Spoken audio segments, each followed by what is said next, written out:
নমস্কার, কিছুক্ষণ সঙ্গে সুমন নিয়ে আপনাদের সঙ্গে আমি অমৃতা। আমাদের এই অনুষ্ঠান আপনাদের মধ্যে যে পজিটিভ এনার্জি দিচ্ছে এটা জানতে পেরে ভীষণ ভালো লাগছে। আর সেই কারণেই আমরা প্রত্যেকদিন নানান ধরনের আলোচনা করছি, নিজেদের মধ্যে রিসার্চ করছি যে আরো কি ধরনের টপিক এপিসোড আনলে আপনাদের আরো ভালো লাগবে, আরো পজিটিভ ওয়েতে জীবনটাকে দেখা শুরু করবেন। আর ঠিক সেই কারণে আমাদের সঙ্গে রয়েছেন সুমন্ত গুপ্ত, সুমনদা। অনেক অনেক স্বাগত সুমনদা। থ্যাংক ইউ সুমনদা, আজকেও কিন্তু এপিসোডটা আমি মোবাইল নিয়ে করতে চাইছি। সেটা হচ্ছে যে আজকাল খুব ছোট ছোট বাচ্চাদের হাতে দেখবে মোবাইল ফোন, স্কুল কলেজের বাচ্চাদের হাতে মোবাইল ফোন। এটা কতটা ঠিক বলে তোমার মনে হয়? দেখো, এটাতে আমি যেগুলো বলবো সেটা সম্পূর্ণ আমার পার্সোনাল দৃষ্টিভঙ্গি। ঠিক, এটা কখনোই কেউ পার্সোনালি নেবেন না। বা যদি, কারণ আমি এই দৃষ্টিভঙ্গিতে আমার নিজের জীবনটা কাটিয়েছি বলে আমিও অনেকটা বেনিফিটেড বলতে পারি আমি আমার নিজের জীবনে। তো আমার ধারণা হচ্ছে যে 15 বছর অবধি দেখো, মোবাইল ফোনটা বাচ্চাদের হাতে দেওয়াটা খারাপ কিছু নয়, ঠিক আছে? কারণ আজকের দিনটা খুব কমপ্লিকেটেড দিন। বাচ্চা কখন আসছে না আসছে, কোথায় আছে, স্কুলে কখন গাড়ি খারাপ হয়েছে, তাই মোবাইল ফোন আর দেওয়াই যেতে পারে, সেটা কোনো ব্যাপার নয়। কিন্তু ব্যাপারটা হচ্ছে যে কি ধরনের মোবাইল ফোন দেবো আমি। আমার তো দরকার তার ইনফরমেশন নেওয়া, এটুকুই দরকার। বা তার দরকার হচ্ছে সে মাকে ফোন করে বা বাবাকে ফোন করে জানানো যে আমি এই জায়গায় আছি, মা আমি স্কুল থেকে বেরোলাম বা কলেজ থেকে বেরোলাম। কারণ স্টুডেন্ট লাইফে তো আর কিছু দরকার নেই। তো তার জন্য যে ছোট ছোট যে মোবাইলগুলো পাওয়া যায়, কিপ্যাডওয়ালা যে ফোনগুলো পাওয়া যায়, ওই phone is enough up to. আমার মনে হয় যে যদি বাবা মারা এই ফোনটাতে হাতে দিয়ে দেয় যে তোমরা এটা ইউজ করো, তাহলে তোমাকে আমি যোগাযোগ করতে পারবো, কানেক্ট করতে পারবো, বা তুমি যদি দরকার লাগলে আমাকে একটা ফোন করতে পারবে, জানাতে পারবে। তো আমার মনে হয় যে এই বাবা মারা ছোটবেলাতে আমি দেখেছি অনেক ছেলেরা অ্যান্ড্রয়েড ফোন নিয়ে ঘুরে বেড়াচ্ছে, স্মার্টফোন নিয়ে ঘুরে বেড়াচ্ছে। এখানে আমি একটু একটা প্রশ্ন জানতে চাইছি, সেটা হচ্ছে ভীষণ দামি দামি হাতে ফোন থাকে, যে মানে আমরা নিজেরা এত বছর চাকরি করার পর আর্ন করার পরও হয়তো ওই ফোনগুলো ইউজ করতে চাই না, বা কিন্তু সেইগুলো, সেখানে কি বাবা মাদের খানিকটা দোষ থাকছে না? অমৃতা, আমি ঠিক এই পয়েন্টটাতে আমি নোট করে রাখছি। আমি এটার সেকেন্ড রিপ্লাইটা দেবো। আমি তো খুব ইম্পর্টেন্ট প্রশ্ন এটা একটা। বাবা মারা দেখো, ওই ধরনের ফোন আমার দৃষ্টিভঙ্গিতে অ্যাটলিস্ট 15-16 বছর বা 20 বছর অবধি ওই ফোন ইউজ করতে দেওয়া উচিত। কোনোরকম স্মার্টফোন করতে দেওয়া উচিত নয়। কারণ স্মার্টফোন দিলেই তাতে ইন্টারনেট দিতে হবে। ইন্টারনেট দিলেই বাচ্চা কোন দিকে, তখন তাকে একটা জীবনের একটা নতুন পথ খুলে দেওয়া হবে। সেই পথে সে কোন জায়গাটা দেখবে, ভালো আছে, খারাপও আছে, ভালো মন্দ। কারণ বাচ্চা যখন বাড়ির বাইরে যাচ্ছে তখন নানা রকম লোকের সাথে মিশছে, কোন বন্ধু কি বলছে, কি শেখাচ্ছে, তখন সে কোন পথে যাচ্ছে, সেটা কি করবে, আস্তে আস্তে বাবা মার কাছে সাপ্রেস করার চেষ্টা করবে, বাবা মাকে ঢাকবে। হ্যাঁ, আর বাবা মাও এত এডুকেটেড না যে ফোনে রেগুলার চেক করে দেখবে যে কোন সাইটগুলো খুলেছে। তাই বাবা মার সময় নেই, বাবা মাও ব্যস্ত জীবনে। তো যার জন্যে এই সমস্ত হ্যাসেল থেকে ফ্রি থাকার জন্যে আমার মনে হয় বাবা মার উচিত হচ্ছে ছোটো ফোন দেওয়া, যেটাতে শুধু সে কথা বলতে পারবে।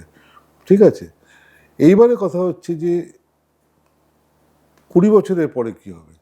20 বছরে এই যে 20টা বছর যেটা বললাম যে 10 থেকে 20, যে 10 বছরে এই সময়টা বাবা মাকে ছেলে মেয়েকে শেখাতে হবে ভালো এবং মন্দের ডিফারেন্সটা কি, কোনটা ভালো কোনটা মন্দ।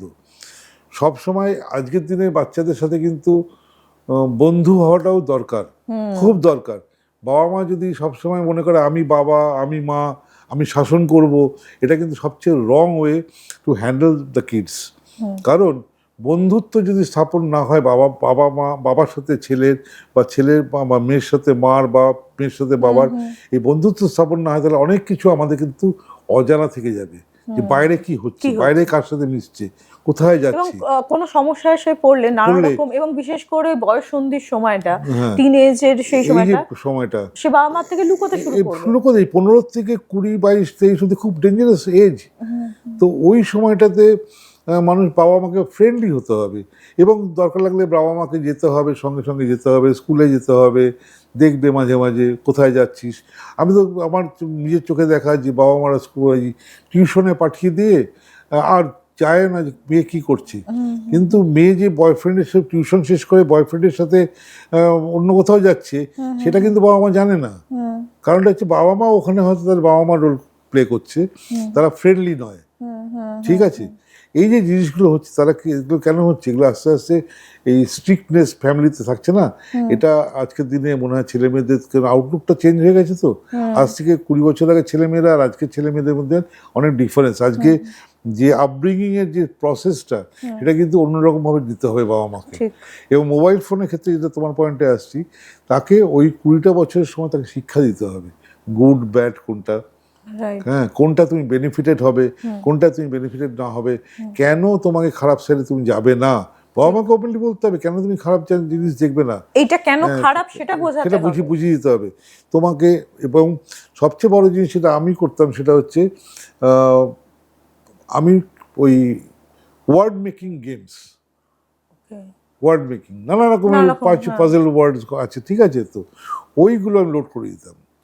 এগুলোতে কী হয়, তুমি এটাতে থাকো, তুমি ওয়ার্ড মেক করো, তুমি আমাকে বলো যে আজকে আমি 100টা ওয়ার্ড মেক করেছি, আমি তোমাকে গিফট দেবো, এইটাতে তুমি ওকে অ্যাডিক্ট করো, তাতে কী হবে, ওর ভোকাবুলারি বাড়বে, রাইট এবং ওটা করতেও খুব ইন্টারেস্ট গ্রো করবে। ক্রসওয়ার্ড অনেক বয়স্ক লোকেরা ক্রসওয়ার্ড মানে সারা প্রথম উঠেই তারা ক্রসওয়ার্ডটা দেখে, ওটা একটা পজিটিভ অ্যাডিকশনটা। তো এটাতে কি হয়, এটাতে বেনিফিট হবে, তাই না? এবং সামটাইমস বাবা মাকেও নিজেকে ইনভলভ হতে হয়, যে কি গেম থেকে দেখি এই ওয়ার্ডটা আমি পারলাম কিনা, ওই পারলাম কিনা। তো এইভাবে ছেলে মেয়েকে আস্তে আস্তে আপব্রিঙ্গিং করা খুব প্রয়োজন এডুকেশনের মাধ্যমে, ঠিক আছে। এবং ও যখন একটু ম্যাচিউর হয়ে যাবে, 20 বছর বয়স হয়ে যাবে, তখন ও নিজেই বুঝতে পারবে যে কোনটা আমার করা উচিত, কোনটা আমার করা উচিত না, ঠিক আছে। এবং তখন তাকে দিতে পারলে দিলে, স্মার্টফোন দিলে, তখন সে ইউটিলাইজ করলো। Now I am coming back to your question, খুব এক্সপেন্সিভ ফোনস। দেখো, এটা আমার স্পেকুলেশন, যেটা আমি তোকে বলি, সেটা হচ্ছে আজকের দিনের বাবা মারা, আমি তোকে ছোট্ট কথা বলে নিয়ে তার আগে, নারদ একবার কৃষ্ণকে জিজ্ঞেস করেছিল যে কলিযুগের বাবা মারা কেমন হবে, তাই তো তখন কৃষ্ণ বলছে, কেন তুমি নারদ তুমি এই রাস্তা দিয়ে তুমি হেঁটে হেঁটে যাও, তুমি দেখবে একটা গরুকে তুমি দেখতে পাবে যার বাচ্চা দিয়েছে, সদ্য বাচ্চা দিয়েছে, তুমি ওখানে তুমি দেখতে পেলে তুমি দেখে এসে আমাকে তুমি বলো।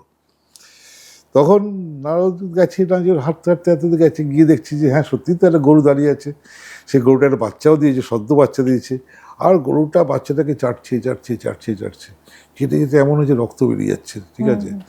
তো নারদ খুব ব্যথা পেল, সে কৃষ্ণকে বলছি যে মহাপ্রভু, কিন্তু গরুটা তো বাচ্চা দিয়েছে, বাচ্চাটাকে চাটছে, সব ঠিক আছে, সবাই জন্মেছে, কিন্তু এমন চাটছে রক্ত বেরিয়ে যাচ্ছে। তো বলছে হ্যাঁ, এটা এখানে উত্তর তোমার এখানেই লুকিয়ে আছে, যে কলিযুগে বাবা মারা ছেলে মেয়েদের এরমভাবেই মানুষ করবে, যে মানুষ তাদের প্রয়োজনের অতিরিক্ত তারা দেবে, দিয়ে কি হবে, তারা ইন্টারনালি তারা ভেতর থেকে তারা কিন্তু ক্ষয় হয়ে যাবে, ক্ষতি হয়ে যাবে। তো আজকে কি হচ্ছে, এই যে প্রয়োজনের অতিরিক্ত জিনিস বাবা মা দিচ্ছে, দামি ফোন দিচ্ছে, বাবা মা কী ভাবছে, অ্যাকচুয়ালি বাবা মা নিজের কর্তব্য থেকে সরে আসছে, সে দেখাচ্ছে ছেলে মেয়েকে, দেখ তোকে আমি কত ভালো জিনিস দিয়েছি, তোকে আমি কত ভালো জিনিস দিলাম, তুই এটা করিস, ঠিক আছে, এটা বলে কিন্তু বাবা মা খারাপ। কিন্তু বাবা মার যে অ্যাকচুয়াল কর্তব্য, দামি ফোন সে জীবনে দাঁড়িয়ে কিনবে, তার একটা স্মার্টফোন দরকার, স্মার্টফোনের সমস্ত ফিচার্সগুলো থাকলেই তার যথেষ্ট, তাই না? ধরো কোনো জিনিস আমার ইন্টারনেটে আমাকে ডাউনলোড করতে হবে, বা পড়তে হবে, বা দেখতে হবে, এরকম স্মার্টফোন, নর্মাল স্মার্টফোন আজকাল অনেক ভালো। একদমই তাই, বাবা মাকে অনেক বেশি সচেতন হতে হবে। একবার নিজেরা এই প্রশ্নগুলো নিজেদের করুন, যে নিজেদের অজান্তেই ছেলে মেয়েকে খুব বেশি ভালোবাসতে গিয়ে, বা তাদের যাতে কোনো রকম অসুবিধে না হয়, তাদের কোনো বড় বিপদে ঠেলে দিচ্ছেন না তো, এই প্রশ্নটা অবশ্যই করুন। আমাদের এই চ্যানেলটাকে লাইক, শেয়ার, সাবস্ক্রাইব করতে ভুলবেন না। দেখতে থাকুন আমাদের আরও নতুন এপিসোড, খুব শীঘ্রই আপনাদের সামনে নিয়ে আমরা হাজির হব। নমস্কার, ধন্যবাদ।